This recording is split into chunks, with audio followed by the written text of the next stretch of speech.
Hello everyone, welcome back to my channel মেহনত video. আমার চ্যানেলটা দেখার আগে লাইক, শেয়ার অ্যান্ড সাবস্ক্রাইব করবেন।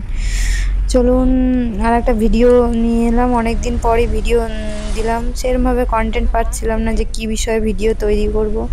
এটা 2015-র ভিডিও। কিছু কিছু ক্লিপ আমি রেখেছিলাম। আমরা দার্জিলিং বেড়াতে গেছিলাম, তারই ভিডিও।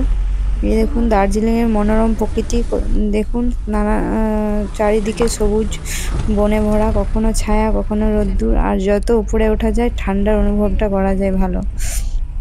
চলুন কিছু কিছু ভিডিও ক্লিপ আমার কাছে দার্জিলিংয়ে আছে। দেখুন এটা রক গার্ডেন দার্জিলিংয়ের।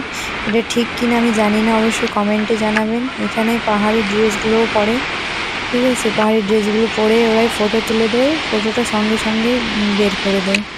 মানে চারিদিকে খালি সবুজ গাছপালা আর পাহাড় পর্বত এগুলো। আর এখানে খুবই সুন্দর একটা ঝর্ণা আছে। এই ঝর্ণার কাছে আপনার ফটোগুলো ক্লিক করে দিবে। আর তারপরের দিন আমরা একবারে মানে ভোর তখন 4টা বাজে আমরা টাইগার হিল দেখতে চলে গেছিলাম। টাইগার হিলে সূর্যোদয়টা দেখার জন্য আমরা ওয়েট করছিলাম, কিন্তু ঠিক দেখতে পাইনি। সেদিন সূর্য বেরোয়নি, একবার মেঘে ঢাকা ছিল। এই ধরুন অনেক এখানে বৌদ্ধ মন্দির, খালি বৌদ্ধ। এই দেখুন এটা রয়্যাল বেঙ্গল টাইগার, ঠিক আছে, সুন্দরবনে। আর দার্জিলিং কি করে যাবেন আপনারা? এবার যে যেখানকার বাসিন্দা সেখান থেকে আপনারা ট্রেন ধরে একবারে জলপাইগুড়িতে নেমে যাবেন।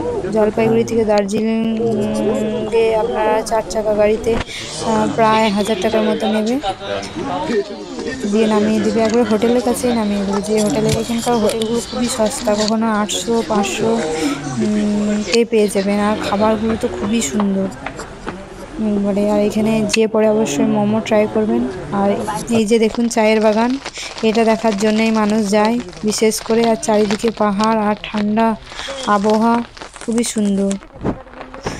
ঠিক আছে, তাহলে এইটুকুই। Tata, bye bye.